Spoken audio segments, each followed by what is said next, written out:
नमस्कार दोस्तों, आपका स्वागत है हमारी वीडियो में। कहते हैं जिस भी घर में भगवान विष्णु और माता लक्ष्मी की पूजा की जाती है वहाँ सुख शांति का वास होता है। लक्ष्मी प्राप्ति की इच्छा हर किसी को होती है, परंतु क्या आपने कभी ये सोचा है कि माता लक्ष्मी ने अपने पति के रूप में भगवान विष्णु को ही क्यों चुना? ये विचार आप सभी के मन में जरूर आया होगा और आज हम इस वीडियो में इसी विषय पर बात करेंगे। देवी लक्ष्मी का जन्म प्राकट्य जल से हुआ है। सृष्टि के आधारभूत पंच तत्वों में एक माँ जल है जिसे जीवन की संज्ञा दी गई है। जल है तो जीवन है। जल से ही जीवन की उत्पत्ति, पोषण और रक्षण होता है। इस अर्थ में लक्ष्मी जीवन की देवी है जो जगत का पोषण और रक्षण करती है। लक्ष्मी द्वारा विष्णु का वर्णन करने का कारण ये भी है, दोनों जगत के पालक दंपत्ति है और दोनों की सागर से संगति है।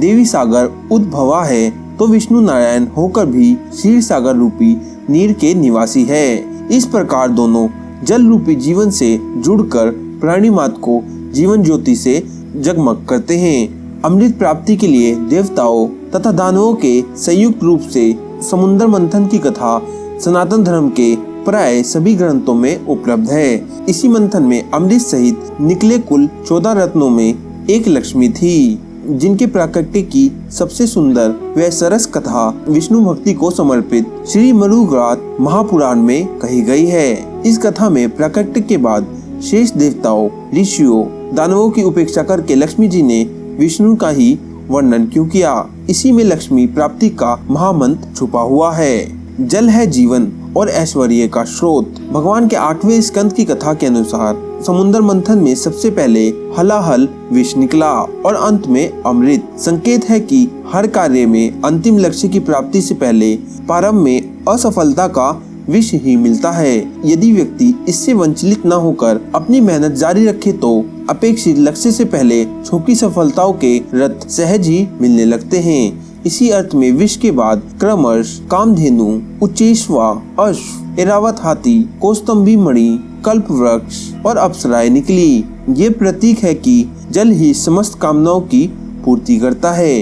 कामधेनु और कल्प वृक्ष इसी के उदाहरण हैं। जीवन की गति और जीवन का वैभव भी जल से ही है। अश्व और गज का प्राकट्य इसी से प्रतीक है, अर्थात जल के रस से निमित्त होने के कारण ही अप्सराओं का सौंदर्य अनुपम है, इसीलिए कि जल से ही जगत की सुंदरता है। मणि जल के रथदाता होने की प्रतीक है, इसीलिए सागर का एक नाम रत्नाकर है। रात्रि में प्रकाश का दाता चंद्रमा जीवन पोषक व रक्षक, अन्न व औषधि भी जल से ही प्रकट है, क्योंकि जल से ही जगत का उजाला और पुष्टि तुष्टि संभव है। जल ही धन है, इसलिए धन की देवी लक्ष्मी का उद्भव जल से ही हुआ है। यूं हुआ था श्री लक्ष्मी का अभिनंदन। कथा के अनुसार अप्सराओं के बाद शोभा की मूर्ति स्वयं भगवती लक्ष्मी देवी प्रकट हुई। वे भगवान की नित्य शक्ति है। उनके बिजली के समान चमकीली छटा से दिशाएं जगमगा उठती है। उनके सौंदर्य, औधाय, यौवन, रूप, रंग और महिमा से सबका चित्त खींच गया। देवताओं, असुरों, मनुष्यों सभी ने ये कामना की लक्ष्मी देवी हमें मिल जाए।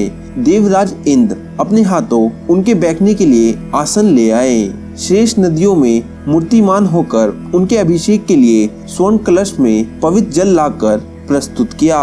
पृथ्वी ने अभिषेक के लिए योग्य औषधियाँ अर्पित की। गायों ने पंचवज्ञ चैत वैशाख में होने वाले सब फूल वे फल उपस्थित कर दिए। इन सामग्रियों से ऋषियों ने विधि पूर्वक मंगल मूर्ति महालक्ष्मी का अभिषेक किया। उस घड़ी गंधर्वों ने मंगल में संगीत की तान छेड़ दी। बादल संदेह होकर मृदंग, डमरू, डोल, नगाड़े, नरसिंघे, शंख, वेशु और वीणाएं बजाने लगे। तब लक्ष्मी देवी हाथ में कमल लेकर सिंहासन पर विराजमान हो गई। दिग्गजों से जल से भरे कलशों से उनको स्नान कराया। उस समय ब्राह्मण गण वेद मंत्रों का पाठ कर रहे थे। समुद्र ने देवी को धारण करने के लिए पीले रेशमी वस्त्र समर्पित किए। जल के देवता वरुण ने दिव्य सुगंध वाली वैजयंतीमाला, प्रजापति विश्वकर्मा ने भांति भांति के आभूषण, सरस्वती ने मोतियों का हार, भगवान ब्रह्मा जी ने कमल और नागों ने 2 कुंडल देवी को भेंट चढ़ाए। जब देवी उठी सुपात के वर्ण को। इस अभिनंदन के उपरांत लक्ष्मी देवी हाथों में कमल पुष्पों की माला लिए सुपात का वर्ण करने को उठी। उस माला के चारों ओर उसकी सुगंध से मत वाले भौरे गुंजार कर रहे थे। उस समय लक्ष्मी जी के मुख की शोभा अवर्णनीय थी। कुछ लज्जा के साथ वे मन मन मुस्कुरा रही थी। देवी की कामना सुपात पुरुष का वर्णन करने की थी, किंतु गंधर्व, यक्ष, असुर, सिंध, चारण और देवताओं में उन्हें खोजने पर भी योग्य वर न मिल सका। कथा के अनुसार तब देवी मन ही मन विचार करने लगी कि यहाँ कोई तपस्वी तो है, परंतु उन्होंने क्रोध पर विजय नहीं प्राप्त की है। किसी में ज्ञान है मगर वो अनासक्त नहीं है। कुछ बड़े महत्वशाली है किंतु वे काम को नहीं जीत सके हैं। किसी में ऐश्वर्य है लेकिन वे दूसरे पर आश्रित है। किसी में धर्माचरण तो है परंतु प्राणियों के प्रति प्रेम का व्यवहार नहीं है।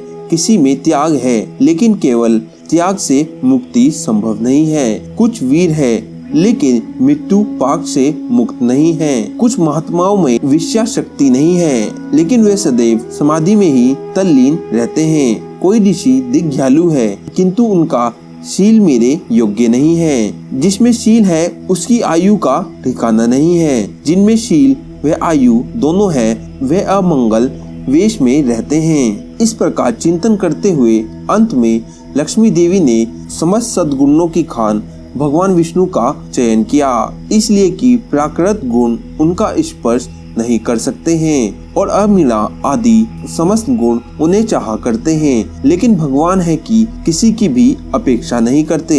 वास्तव में वे ही लक्ष्मी जी के एकमात्र आश्रय हैं। अतः देवी ने उनके गले में कमल पुष्पों की वे माला डाल दी और प्रेम पूर्वक चितवन के साथ उनके हृदय स्थल को देखती हुई उनके निकट खड़ी हो गई। ये दृश्य देख चारों ओर उत्सव मनाने लगे और जयकारों से तीनों लोग गूंज उठे।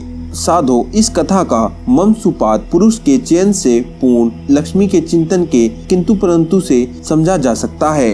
पहला, कठोर श्रम अर्थात तप करने पर धन तो पाया जा सकता है, लेकिन यदि क्रोध पर काबू ना हो तो पास आया धन भी हम गवा देते हैं। इस अर्थ में जो परिश्रम के साथ क्रोध को नियंत्रित करने में असमर्थ होता है उसे ही लक्ष्मी मिलती है। दूसरा, ज्ञान के अनेक लोग धन कमा लेते हैं लेकिन उसकी आसक्ति उस धन को लक्ष्मी की गरिमा नहीं दे पाते। केवल ज्ञान से अर्जित धन लक्ष्मी नहीं है, बल्कि सच्ची लक्ष्मी तो धन के साथ अनासक्ति में है।